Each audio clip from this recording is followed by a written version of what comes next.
नमस्कार, मैं हूं अफसर कमाल और आप देख रहे हैं न्यूज टाइम्स। देखिए, इस वक्त मैं पटना में हूं और आज से बिहार विधानसभा के बजट सत्र का आगाज हुआ है। विधानसभा सत्र का आज पहला दिन था बजट सत्र का, और आज महामहिम राज्यपाल का जो है अभिभाषण हुआ है। और हमारे साथ इस वक्त मौजूद है एक्सक्लूसिव बात करने के लिए सासाराम के करगहर विधानसभा क्षेत्र से कांग्रेस के चर्चित विधायक संतोष कुमार मिश्रा। आज हम इनसे बात करेंगे और कई सवाल करेंगे, क्योंकि बिहार प्रदेश कांग्रेस को लेकर काफी चर्चाएं चल रही हैं। नए प्रभारी आए हैं कृष्णा अल्लावरू, और उसके अलावा आज विधानसभा में क्या कुछ हुआ, खबर आ रही कि काफी हंगामा भी हुआ। वाम दल की विधायकों ने काफी हंगामा भी किया है।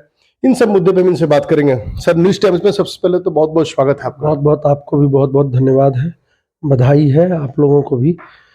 अब आगे जो आप सर, आज जो है बजट सत्र का पहला दिन था। महामहिम जी का आज अभिभाषण हुआ है। खबर है कि आज जो है विधानसभा में कुछ हंगामा भी हुआ है। लेफ्ट के विधायकों ने हंगामा किया है, जो लेफ्ट आपकी गठबंधन का एक अंग है। क्या कहना चाहेंगे? नहीं, हंगामा वैसा कुछ हंगामा की बात नहीं थी। राज्यपाल जी का जब अभिभाषण शुरू हुआ तो कुछ माले के विधायकों और लेफ्ट के विधायकों ने जो अमेरिका से यूएस ने प्रवासी रिपोर्ट किया है, हाँ, भारतीयों को इलीगल कहते हुए, उसी मुद्दे पे उन्होंने मतलब कि एक अपनी बात रखनी चाहिए। वही मामला बस हुआ था, ऐसा कोई हंगामा नहीं। हाँ, बीच बीच में जो अभिभाषण दे रहे थे, सरकार के पक्ष में जो अभिभाषण चल रहा था राज्यपाल महोदय का, तो जो बातें आ रही थी प्रदेश के प्रगति को लेके, विभिन्न विभागों में जो पैसा खर्च किया जाना है उसमें, उसको लेके, महिला सशक्तिकरण हो, रोजगार हो, युवा हो, शिक्षा, स्वास्थ्य, सड़क, तो उसमें आपत्तियां हम लोगों के द्वारा, सभी विपक्ष के जितने भी विधायक थे वो अपनी अपनी बात बीच में रखने की कोशिश कर रहे थे। बस उतना ही हुआ है, कुछ विशेष वैसा कुछ नहीं। अब तो ये आपको नजर आएगा जब राज्यपाल महोदय के जब अभिभाषण पे 4 और 5 तारीख को चर्चा होगी, तो ये 2 दिनों की चर्चा है, वो महत्वपूर्ण है और उसमें हम अपनी बात रखेंगे। अच्छा, संतोष मिश्रा जी सदन में आवाज उठाने के लिए जाने जाते हैं। जब मैं आपके क्षेत्र में गया था तो आपकी चर्चाएं काफी सुना, बहुत बोल्डली जो है मजबूत तरीके से विधानसभा के पटल पर अपनी बात रखते हैं। तो क्या इस बार बजट सत्र में करगहर विधानसभा गूंजेगा फिर से? निश्चित तौर में बहुत सारे मुद्दे अछूते रह गए हैं, और बहुत चीजें हम लोगों ने की हैं, लेकिन जो सेक्शन छूट गया है, जो कुछ चीजें होनी चाहिए थी हमारे विधानसभा क्षेत्र में। अभी देखिए, एक बहुत प्रमुख मांग मैंने की थी, प्रगति सामने रखी थी मुख्यमंत्री जी के, वहां उन लोगों ने स्वीकार किया कि नहीं, वो जरूरत है करगहर को। सबसे बड़ा मुद्दा क्या था? 2020 में जब नगर पंचायत और नगर परिषद का गठन हो रहा था, 2020 में एक सरकार की नियमावली के तहत उसमें करगहर का ही नहीं चयन हुआ। मतलब जो पूर्व में हमसे पहले जो विधायक थे, तो पता नहीं कहाँ उनकी कमी रह गई। मैं उस डिटेल में नहीं जाना चाहता हूं, जबकि एक बहुत ही प्रोग्रेसिव जिला पदाधिकारी वहां पोस्टेड था। कोचस नगर पंचायत बन जाता है। करगहर अभी भी ग्रामीण स्वरूप ही लिए हुए है, जबकि ग्रामीण क्षेत्रों का, मेरा तो भाई क्षेत्र प्योर ग्रामीण क्षेत्र है, एग्रीगेरियन क्षेत्र है, कृषि के लिए जाना जाता है, लेकिन उसके विकास के लिए उसको एक शहरीकरण देने की जरूरत है। करगहर में जाम की समस्या है, बस स्टैंड नहीं है, सब्जी और जो छोटे छोटे वेंडर्स हैं जो रेहड़ी पट्टी पे अपना दुकान लगाते हैं, इतनी चौड़ी सड़क होने के बावजूद भी वहां अक्सर जाम की समस्या रहती है। वहां बाईपास की जरूरत है। वहां हमारे यहाँ प्याज का उत्पादन, एक सेमरी गांव है जस्ट करगहर से लगा हुआ, पंचायत भी है, और पता नहीं क्यों, क्या मतलब मुस्लिम आबादी है जो प्याज का उत्पादन करते हैं, और कोरोना में उनको बहुत लॉस हुआ था।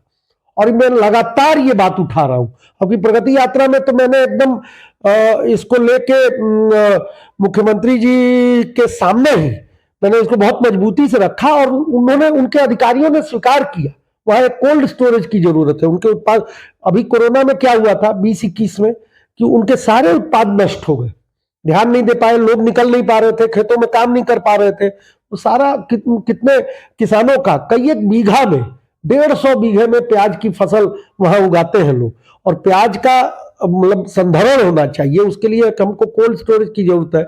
नगर पंचायत, मैंने कहा कि करगौर को नगर पंचायत, अभी देखिए अभी कैबिनेट का परसों चौथा रोज डिसीजन आया है, कई सारे 147 150 से अधिक योजनाओं को स्वीकृति दी है माननीय मुख्यमंत्री जी ने। करगहर को नगर पंचायत बनाने के लिए मैं अपील में भी गया था, जैसे ही विधायक बना तुरंत ही गैर सरकारी संकल्प लाया, क्वेश्चन किया, अल्पसूचित प्रश्न आया, तारांकित प्रश्न आया।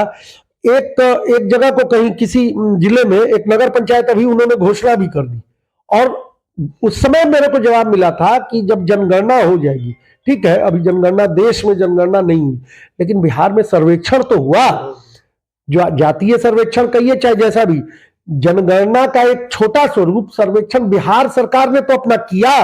सर्वेक्षण के बाद तो ये पूरा सरकार को अधिकार होता है कि नगर पंचायत बना सकते हैं, पंचायत बना सकते हैं, नए पंचायतों का गठन कर सकते हैं, नए अनुमंडलों का गठन कर सकते हैं, प्रखंडों का गठन कर सकते हैं, और नए जिलों का भी गठन कर सकते हैं। तो क्या लगता है संतोष मिश्रा जी को कि वहां कांग्रेस विधायक होने के नाते आपके क्षेत्र के साथ भेदभाव किया जा रहा है? नहीं, सुनिए, ऐसा वैसे आपने इतना सारा पहल किया, इतना प्रस्ताव लाया, अपील किया, फिर भी बहुत नहीं। चीजें मिली हुई है मेरे क्षेत्र को। अभी अगर देखा जाए तो 4 सालों में करीब करीब 540 करोड़ रुपए भी राज्य सरकार के द्वारा विभिन्न मद में, चाहे वो सड़क का मामला हो, करीब 77 से 80 सड़क जो पुराने हो गए थे, डिफेक्ट लाइबिलिटी, मतलब 16 साल 13 साल से मतलब आपको गारंटी पीरियड से बाहर थे, और बड़े बड़ी सड़कें हैं मेरे यहाँ, 27 किलोमीटर, 19.5 किलोमीटर, 11.5 26 किलोमीटर, ऐसे करके तो करीब 77 सड़कें जो है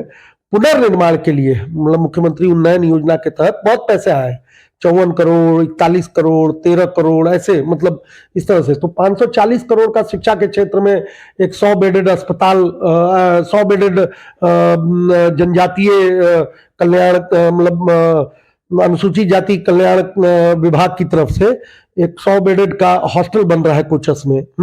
उसके अलावा आपको ऊर्जा के क्षेत्र में 2 पावर सब स्टेशन बन रहे हैं, 2 पावर सब स्टेशन का विस्तार हो रहा है 50 MVA ट्रांसफार्मर के लिए, तो वो सब चीजें आई हैं। सिंचाई की योजना में करगहर राजवाहा का पुनर्निर्माण हो रहा है। मिश्रा जी काफी ईमानदारी राजनीति करते हैं, राज्य सरकार ने जो काम किया उसको गिना रहे हैं विपक्ष के विधायक होने के नाते। नहीं, ये बहुत बड़ी बात नहीं, राम दाम दंड भेद नहीं है। नहीं, वो देखिए उसमें बहुत ईमानदारी पूर्वक मैं ये कहना चाहता हूं कि हम जो योजना अनुशंसित करते हैं, हम ये अपेक्षा रखते हैं राज्य सरकार से कि वो उन योजनाओं को कार्यान्वित कराए, और मैं कह रहा हूं कि उसमें हम लोग सफल हुए हैं। मैं तो कह रहा हूं कि भाई मैंने अनुशंसा की, मैंने वो डिमांड रखा, तो उस डिमांड को पूरा भी किया है सरकार ने। नहीं, अभी आप प्रगति यात्रा के दरमियान में 13 सौगात में मिला, एक्चुअली 12 सौगात देनी थी मुख्यमंत्री जी को मेरे जिले को, लेकिन एक सौगात तो मैंने उसी समीक्षा बैठक में उठाई, तो उसको जोड़ा गया 13वां मेरे ही क्षेत्र का एक कोचस में NH30 है, जो कि NH 319 हो गया है, आरा मोहनिया जो NH है, तो उसका चूंकि वो 4 लेन सड़क है और वहां जाम की समस्या बहुत थी, तो वहां एक रिंग रोड बाईपास की स्वीकृति मिली, करीब 54 करोड़ रुपए से एक रिंग रोड 12.25 किलोमीटर की अभी स्वीकृति मिल गई है, और इस कैबिनेट में स्वीकृति मिल गई, उसी दिन घोषणा कर दिया था।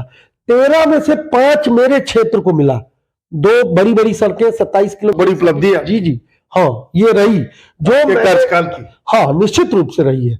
निश्चित रूप से मैंने हमेशा संजीदगी से अपने क्षेत्र के लोगों का, विपक्ष और पक्ष की बात नहीं होती है, आप किसी मुद्दे को सही से उठाएंगे सरकार के समक्ष, और सरकार इसीलिए होती है, किसी की सरकार हो, उनको देना पड़ेगा।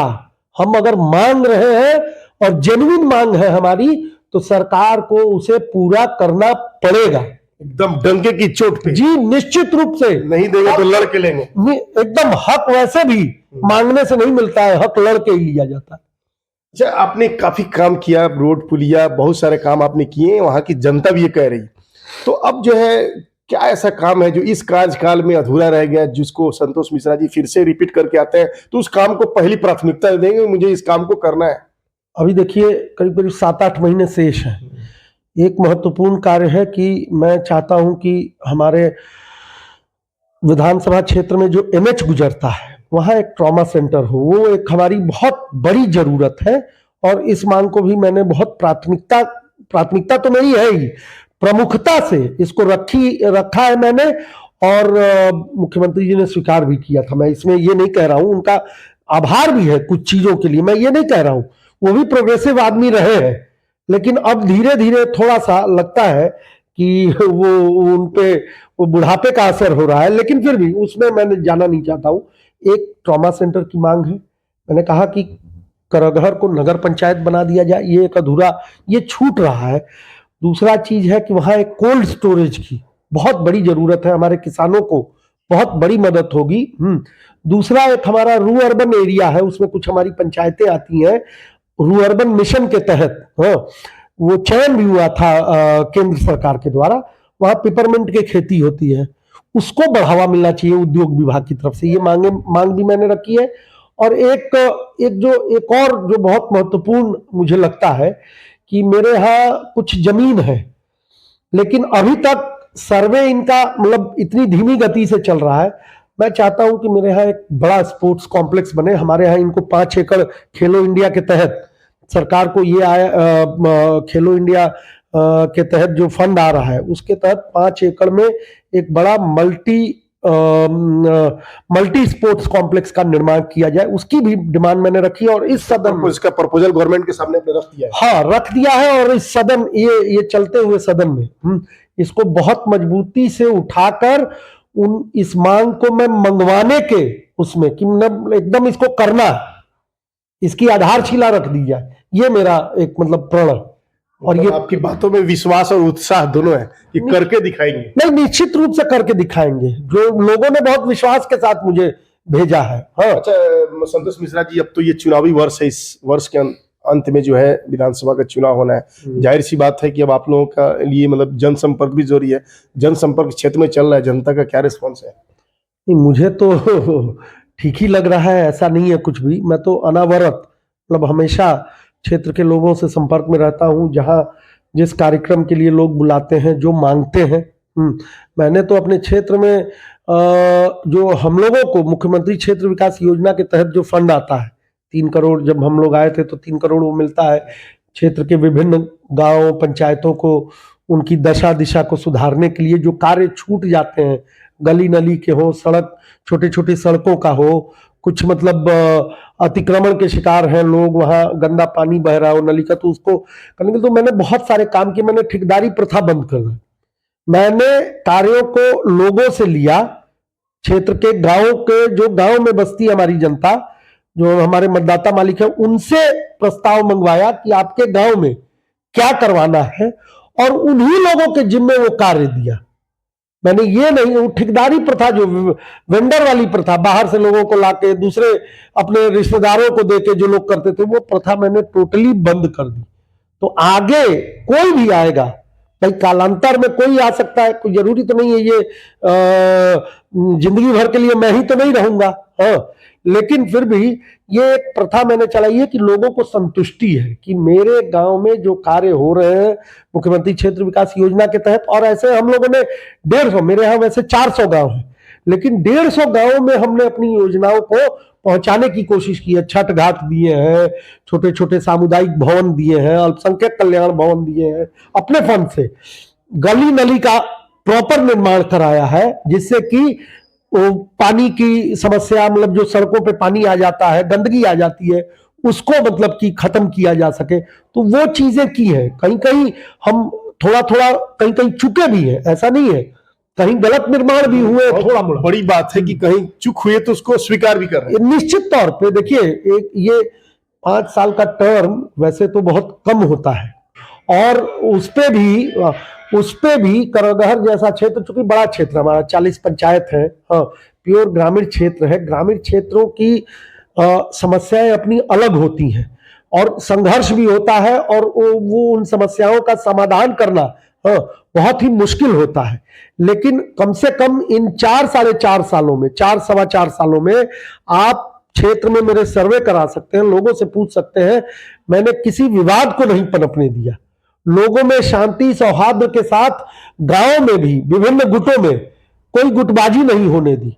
मेरे रहते हुए किसी अधिकारी क्या हिम्मत नहीं है अंचल और ब्लॉक में कि गलत कोई कार्य, ठीक है वैसे भाई लोग नहीं जब तक आगे आके कुछ बताएंगे तो हमें भी नहीं पता चलता है। लेकिन मैंने उस कड़ाई के साथ वो नकेल कस के रखी अपने विधानसभा क्षेत्र में, जिससे कि बहुत कुछ गड़बड़ ना हो। तो ये अब तो जो है मैं बता दूं कि अभी से 2 दिन पहले यानी 27 की ही बात में 26 को बिहार सरकार के मंत्रिमंडल का विस्तार हुआ है, जिसमें 7 बीजेपी के विधायकों ने मंत्री पद का शपथ लिया है। तो संतोष मिश्रा जी इसको किस रूप से ले रहे हैं? क्या ये चुनावी स्टंट है या इसको चुनाव में भुनाया जाएगा या फिर ये बिहार सरकार में कामकाज देखने के लिए इस कदम को उठाएंगे? देखिए ये तो वैसे तो अगर देखा जाए तो उन दोनों दलों के आपसी समझौते की बात है, उस पर बहुत ज्यादा हम लोग कह नहीं सकते हैं। लेकिन निश्चित रूप से 7 महीने पहले 7 मंत्रियों को अलग अलग विभाग आप देते हैं, और कुछ लोगों के साथ तो ऐसा कुछ विडंबना ही हो गया।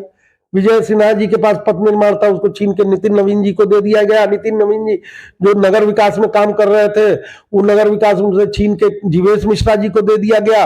भूमि सुधार एवं राजस्व विभाग, इतना बड़ा विभाग है, एक नए मंत्री जी आ गए, क्योंकि वो तो बहुत शिथिल विभाग हो गया है। अगर देखा जाए, आप कहीं किसी क्षेत्र में चले जाइए, सबसे ज्यादा समस्या अगर किसी विभाग में है तो वो भूमि एवं राजस्व सुधार। 6-7 महीने चुनाव को बचाना, ऐसे टाइम में मंत्रिमंडल का विस्तार होना, इसको किस रूप से ले रहे हैं? और वो तो खुद कह रहे हैं वो लोग कि जातियों के समीकरण को हमने साधा है, ये जात दिया, ये जात दिया, मतलब ये ब्राह्मण, कुर्मी, भूमिहार, राजपूत, बनिया, तेली, ऐसे ऐसे करके, और इसको प्रसारित कराया जा रहा है। तो जब अगर आपके सोशल मीडिया अकाउंट से या आप लोगों के माध्यम से ये प्रसारित कराने की बात हो रही है कि इस विभाग में ऐसे ऐसे हमने 7 मंत्री जो बनाए हैं, 7 भिन्न भिन्न जातियों से आती हैं, समुदायों से आते हैं, तो इसका मतलब क्या है? चुनावी स्टंट के अलावा और कुछ हो नहीं सकता है। लेकिन ये सधने वाला नहीं है। अब बिहार की जनता बहुत समझदार है, बिहार की जनता। और हम लोग अंदरूनी वर्क कर रहे हैं अपने अपने क्षेत्रों में। हम लोग निर्देशित भी हैं, और हमारी अपनी समझ भी जहां तक है, हम लोग लोगों के बीच में नीचे में जाके लोगों को बता रहे हैं कि किस तरह से आपको छला गया है। अच्छा, एक बात संतोष मिश्रा जी, आपके क्षेत्र की जनता ये भी कहती है कि संतोष जी से मिलने के लिए किसी बिचौलिए की जरूरत नहीं पड़ता है, सीधा मुलाकात हो जाता है। ये एक बहुत बड़ा यानी ये सादगी जो है जनता को काफी पसंद नहीं, मेरे यहाँ देखिए, हमको क्या है कि मेरे पास कोई बीच का बिचवान आदमी नहीं है। न मिलने के लिए हम ट्रैवल भी करते हैं तो हम अपना, लोग कहते हैं हमसे, क्षेत्र में हम घूमते रहते हैं तो लोग कहते हैं कि आप अकेले ही घूम रहे हैं, अपनी ही गाड़ी में आप बैठे, आपका 1-2 आदमी जो आपका है काम देखने वाला, वो लोग आपके साथ घूमता है, आप अकेले ही चले जा रहे हैं। तो भाई अभी वैसा क्या, मतलब वो तो नहीं ना है कि बहुत लोगों को ले जाने से क्या बहुत, मतलब कि मेरा बहुत प्रचार प्रसार और बढ़ जाएगा क्या? इंडिविजुअल कांटेक्ट रखने का, देखिए आज की राजनीति में इस चीज की बहुत बड़ी जरूरत है। उससे शुचिता बढ़ती है, उससे भ्रष्टाचार कम होता है। इंडिविजुअली अगर पब्लिक आपके कांटेक्ट में है, मैं सबका फोन उठाता हूं, किसी का फोन छूट जाता है मैं उसे वापस फोन करता हूं। मैं कोशिश करता हूं कि लोगों को, चूंकि मैं रहता हूं, मेरा क्षेत्र करीब 20 किलोमीटर 25 किलोमीटर दूर पड़ता, मैं रहता हूं सासाराम, और सासाराम से अप डाउन करता हूं अपने क्षेत्र में। ऐसे गांव में मेरा घर भी है, वहीं उसी क्षेत्र में मेरा 2-2 3-3 जगह गांव है अपना, वहां भी है। लेकिन फिर भी कुछ उसके कारण, सुविधाओं के कारण कि भाई थोड़ा उससे मेरे को पोर्टेबिलिटी रहती है, आसानी से ट्रैवल करने में, तो मैं वहां लोगों के संपर्क में, कोई किसी समय आ सकता है मेरे पास, कभी मिल सकता है। और कोशिश करता हूं कि मिनिमल उसको तकलीफ हो आने जाने में। फोन पे अगर कोई बात मुझे बता दे, मैं उस कार्य को करके उसे खबर भी करता हूं, उन लोगों को बताता भी हूं कि हाँ, आप इस समय सीओ के पास जा सकते हैं, थाना प्रभारी के पास जा सकते हैं, कलेक्टर के पास जा सकते हैं, डीडीसी के पास, किसी जिससे उनका काम हो, और उसको खबर भी, उनको खबर करता हूं, मैं स्वयं खबर करता हूं। 1000 लोग ऐसे होंगे, मतलब मुझे लगता है जैसा कि अगर नंबर मैंने उनका सेव भी नहीं किया हो तो मुझे मुजबानी नंबर याद रहता है लोगों का, याद है। नहीं, बड़ी बात की बात नहीं है ये कनेक्ट आपको जनता से बनाना पड़ेगा। आप प्रतिनिधि हैं तो उतना शार्प आपको होना पड़ेगा कि लोगों से इंडिविजुअल कनेक्ट आपका बना रहे। देखिए, जीतना हारना बड़ी बात है। आप विधायक बने, एमपी बने, नहीं बने, लेकिन एक सामाजिक सरोकार अगर नहीं रखेंगे आप अपनी जनता से, अपने मतदाता मालिक से, तो आप सफल राजनीति और उनके विकास के लिए राजनीति, उनके प्रगति के लिए राजनीति नहीं कर सकते। अच्छा, मेरे मन में ये सवाल चल रहा है, जब आप लोगों की सरकार चल रही थी नीतीश कुमार के साथ में, उसके बाद फिर पिछले साल जो है, 1 साल पहले जब गठबंधन चेंज हुआ, तो कई विधायक ने पाला बदला।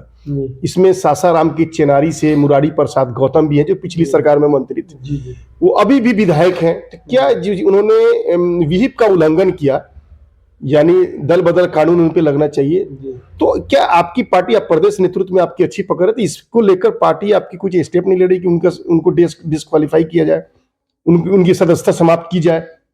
बता देना चाहता हूं, उसी दिन 27 तारीख की घटना थी, 27 मार्च था जिस दिन उन्होंने पाला बदला। मतलब जिधर बैठते थे, जो सीटिंग अरेंजमेंट होता है, तो आज भी विधानसभा में यह मुद्दा उठा है। तो उसी समय 28 तारीख को ही हमारे प्रदेश अध्यक्ष डॉक्टर अखिलेश प्रसाद सिंह जी के नेतृत्व में, उसी दिन 28 को ही हमने लिखित रूप से सभी विधायकों के दस्तखत के साथ लिखित रूप से उनको डिस्क्वालीफाई करने के लिए कानून का हवाला देते हुए, और जो घटनाएं घटित हुई थी उनके लिए, मुरारी प्रसाद गौतम जी और सिद्धार्थ सौरभ के लिए, ये लिखित रूप से हमारा निवेदन स्पीकर के पास पड़ा हुआ है। ये अब देखिए, ये प्रेरोगेटिव होता है स्पीकर का, लेकिन कितने दिन तक इसको रोक सकते हो आज भी। और बीच में एक बार और आपको बता देता हूं, अभी 3-4 महीने पहले सामूहिक रूप से महागठबंधन दल के प्रमुख नेताओं ने स्पीकर से मुलाकात करके इस पर कार्रवाई करने के लिए बोला हुआ था। हमने तो कोर्ट का भी ऑप्शन खुला रखा है, और कोर्ट में भी ये ठहर नहीं पाएंगे, लेकिन उसमें कुछ नियम कानून होते हैं। स्पीकर को 1-2 बार इनको नोटिस देके, और आज भी स्पीकर ने जब कहा, हमारे सभापति स्पीकर महोदय ने आज जब कहा कि सब लोग, चूंकि जब विधानसभा शुरू होता है तो उसमें आसन की व्यवस्था होती है, तो उस समय हमने प्रोटेस्ट किया। हम लोगों ने उठ के कहा कि भाई, जो जिस तरफ बैठते थे उन्हें उस तरफ बैठने के लिए आप पहले कहिए। तो ये प्रक्रिया, हालांकि स्पीकर सरकार के दबाव में, उनको तो, वो तो हमारे संरक्षक होते हैं, तो उनको तो हमें संरक्षण देना चाहिए, लेकिन वो नहीं दे रहे हैं, बेईमानी कर रहे हैं सरकार के दबाव में वो, और इस पर सुनवाई नहीं कर रहे हैं। लेकिन आने वाले दिनों में, इस सत्र में, क्योंकि बाकी पहले के जो सत्र थे वो छोटे छोटे होते हैं, बहुत सारे मुद्दे उठाने में हम लोग थोड़ा उसको एक तरह से नहीं उठा पाए थे, लेकिन इस सत्र में ये बात आएगी और स्पीकर को कोई ना कोई कार्रवाई करनी पड़ेगी, और अगर वो गलत करते हैं तो ये तो पूरे प्रदेश में ये बात जाएगी। अच्छा, आपके नए प्रभारी आए हैं बिहार के, बड़ी यंग है, ऊर्जावान है, कृष्णा अल्लावरू आए हैं, पूरे एक्शन मूड में दिख रहे हैं, बिहार के विभिन्न जिलों का दौरा कर रहे हैं, संगठन की मीटिंग बुला रहे हैं, लोगों से समझ रहे हैं कि कैसे पार्टी की क्या जमीनी स्तर पर पार्टी की क्या स्थिति है। और कहीं कहीं ये भी खबर आ रही है कि ये भी उनका स्टेटमेंट आया है, जैसा कि हमने सुना है कि टिकट ही ले लेना बहादुरी नहीं, सीट निकाल कर भी लाना ये भी बहादुरी है। तो क्या लगता है कि इस बार जो है भारी फेरबदल होगा क्या बिहार में टिकट बंटवारे में? नहीं, होना भी चाहिए। अगर देखा जाए तो कहीं ना कहीं से कांग्रेस पार्टी को पूरी मजबूती के साथ, इस बार कांग्रेस पार्टी आप देखिएगा, जब हम चुनाव में जाएंगे तो हम महागठबंधन के साथी होते हुए, और हम अगर मजबूती नहीं प्रदान करेंगे, क्योंकि पिछले चुनाव में हम ये भुगत चुके हैं, कहीं ना कहीं हमसे चूक हुई थी, 5-6 सीट 7 सीट का अंतर रह गया था, कि जहां हम भी मदद नहीं कर पाए, हम प्लस नहीं कर पाए। अगर हम अपना आंकड़ा 27 रखते, जैसे 27 या 30 तक रखते, तो मुझे लगता है कि हमारी सरकार बन गई होती। तो हमने अपनी कमियों को जाना है। इधर कुछ समय में 6-7-8 महीने से कुछ अंदरूनी हमारे कार्यक्रम चल रहे हैं, कुछ सर्वे भी चल रहे हैं, और हम सीटों को भी आइडेंटिफाई कर रहे हैं, और कैंडिडेट्स को भी आइडेंटिफाई कर रहे हैं कि हमारे मजबूत कैंडिडेट्स कौन हो सकते हैं। हम ये भी देख रहे हैं, आप देखते होंगे अक्सर, एक बहुत महत्वपूर्ण बात है ये, और इस पे सोचना होगा। जैसे मान लीजिए सीमांचल का इलाका है, हमारे मुस्लिम कैंडिडेट्स हमारे रहते हैं वहां, हम कुछ सीमांचल में मुस्लिम कैंडिडेट जो कि बहुत प्रभावी कैंडिडेट थे, आप उनको हमारे एक विधायक थे, कई 4-5 बार विधायक रह चुके हैं वहाँ, मद्य निषेध मंत्री भी थे कुछ समय के लिए, जब नीतीश जी हम लोग के साथ थे 15 वाली गवर्नमेंट में। हाँ, वो अच्छा, अब्दुल जलील मस्तान। हाँ, मस्तान साहब की बात करूं, बहुत बड़े नेता हैं अमौर विधानसभा, अमनौर से, बहुत अमौर वो बहुत बड़े हमारे नेता हैं वहां के। हाँ, लेकिन कहीं ना कहीं गुटबाजी के कारण और कुछ दूसरी ऐसी शक्तियां हैं, हाँ, जो मुसलमानों को, जो खास तौर से जो हमारे अल्पसंख्यक बिरादरी के लोग हैं, उनको भड़काकर या उन्हें किसी तरह से इधर उधर उनके दिमाग में छोटी छोटी बातों को लाकर वोट का बिखराव किया, डिवीजन ऑफ वोट्स हुआ। तो वैसी चीजों पे हमारी नजर है। और दूसरी चीज एक और है कि अपर कास्ट के कैंडिडेट तो अपर कास्ट का वोट ले लेते हैं, लेकिन क्या अपर कास्ट के कैंडिडेट्स का जो के अलावा जो हमारे कैंडिडेट होते हैं, जो मान लीजिए पिछड़े वर्ग से हमारे कैंडिडेट हैं, अति पिछड़े वर्ग से या मुस्लिम ही वर्ग से हैं, तो क्या उनको हम लोग सफल हो पाते हैं? कांग्रेस एज ए दल उनको अपना वोट, अपने अपर कास्ट के लोगों का वोट दिलवा पाती है? उसी तरह से पिछड़ों का वोट क्या अपर कास्ट के लोग ले पाते हैं? तो एक समन्वय बनानी है। कांग्रेस जाति धर्म की राजनीति नहीं करती है, इसीलिए हम चाहते हैं कि शुरू से जब हमारा ये मकसद रहा है कि हम सबको जमात को लेके साथ चले, तो जो हमारे विचारधारा से जो हमारे वोटर्स रहे हैं, दलित, मुस्लिम, अपर कास्ट या पिछड़े वर्ग के लोग, उस चीजों को रिटेन करके एक प्रभावी समीकरण के साथ हम अब की बार एक टारगेट के साथ जाएंगे। अगर हम 60 सीटों पे लड़ते हैं तो हम एक टारगेट के साथ जाएंगे कि 40+ सीट जीत ले। हाँ जी, हम नहीं ये टारगेट के साथ, इस टास्क और इस टारगेट के साथ।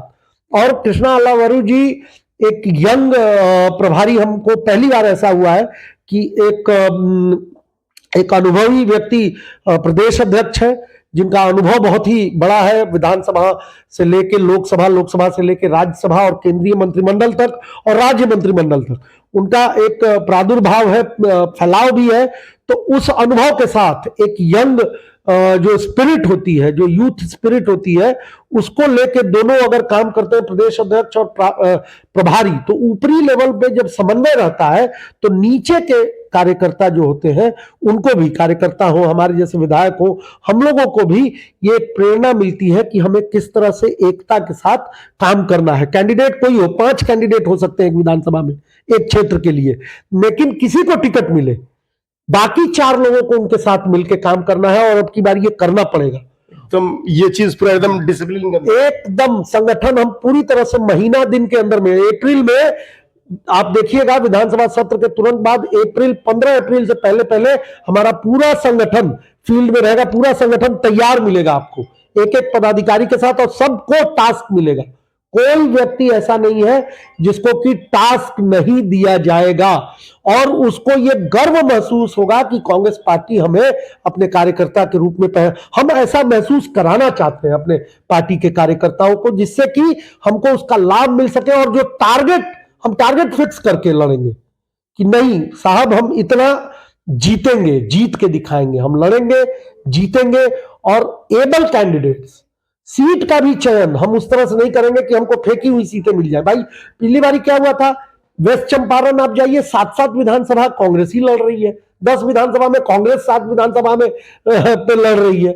तो ऐसे नहीं होता है। एक इवन स्ट्रक्चर के हिसाब से कम कोशिश हमारी रहेगी कि हर जिले में मिनिमम 1 सीट पे हम लड़ें, जिससे कि ऐसा होता है क्या है, तभी हमारा संगठन कमजोर होता है कि किसी जिले में हम एक भी विधानसभा की सीट नहीं लड़ रहे, तो नहीं लड़ रहे, कई जिले ऐसे एक साथ लगातार कई जिले ऐसे छूट गए थे। तो ऐसा नहीं होगा, इवन डिस्ट्रीब्यूशन होगा। और अभी ये बात ऊपर खाने में चल भी रही है, हमारे प्रदेश अध्यक्ष जी से भी तेजस्वी यादव जी ने बातचीत की है अभी हाल में, 3-4 दिन पहले भी हम लोग एक साथ बैठ के, और महागठबंधन एक साथ हर जिले में अपने कार्यकर्ताओं के साथ संवाद भी करने वाला है इसी 15 मार्च के बाद। अच्छा सर, मैं चाहूंगा कि अंत में करगहर की जनता से कुछ अपील करना चाहेंगे मेरे माध्यम से 2025 के विधानसभा चुनाव को लेकर। देखिए, मेरा ये मानना है, आगे आने वाले समय में आप देखिएगा कि होली का एक बड़ा पर्व आने वाला है, और वो पर्व जो है वो सबको एक समान भाव में, जब आप होली के रंग में घुलते हैं तो क्या हिंदू, क्या मुस्लिम, क्या पिछड़ा, अति पिछड़ा, क्या अपर कास्ट, क्या ब्राह्मण, क्या राजपूत, ये कुछ नहीं। वो एक ही लाल रंग, हरा रंग एक ही जैसा दिखाई पड़ता है। तो मैं चाहता हूं कि ये कमिटमेंट मेरा है अपनी जनता के लिए, अपने मतदाता मालिकों के लिए, अपने अभिभावकों, अपने युवाओं के लिए। मैं चाहता हूं कि आगे आने वाले सत्र में मैं इस संकल्प के साथ चलूंगा। उसकी शुरुआत हम लोगों ने कर दी है। करगहर ग्रामीण क्षेत्र होने के बावजूद भी एक सेंटर ऑफ एक्सीलेंस, कौशल विकास को लेकर एक सेंटर ऑफ एक्सीलेंस के लिए पब्लिक प्राइवेट पार्टनरशिप में हम लोग कोशिश कर रहे हैं। कुछ प्राइवेट एंटिटी से भी बातचीत हुई है कि हमारे क्षेत्र के लोग, बच्चे रोजगार अपने से अपना, क्योंकि हम देख रहे हैं रोजगार की समस्या है, मेजर समस्या है, लिखाई पढ़ाई सिंचाई, इसकी मेजर समस्या है हमारे ग्रामीण इलाकों में। और हम लोग ग्रामीण इलाकों के क्षेत्र के जनता को रिप्रेजेंट करते हैं, तो खाली उनका बस इसी तरह से प्यार मुझे मिलता रहे।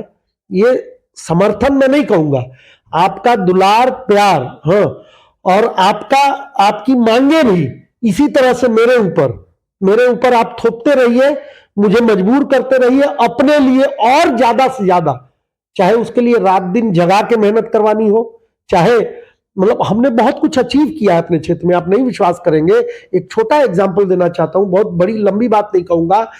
हम लोगों ने इलाज के क्षेत्र में, मतलब ये चीज इसीलिए मैं कहना चाहता हूं कि हमारे यहां से बहुत सारे लोग बीएचयू इलाज कराने जाते हैं, पीजीआई लखनऊ इलाज कराने जाते हैं। मैंने 12 करोड़ से ज्यादा रुपया राज्य मद से लेके मुख्यमंत्री स्वास्थ्य इस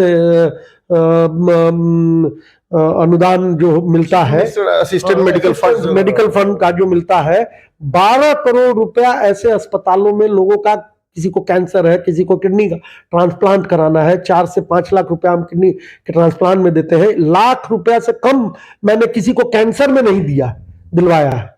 तो ये एक अचीवमेंट रहा है। शायद पहले के लोग, क्योंकि मेरे पास इतने डिमांड आते हैं, मुझसे निदेशक प्रमुख ने स्वास्थ्य विभाग के कहा कि सर हर हफ्ते में आपका 4-5 ऐसा वो रहता है, अनुशंसा रहती है आपकी।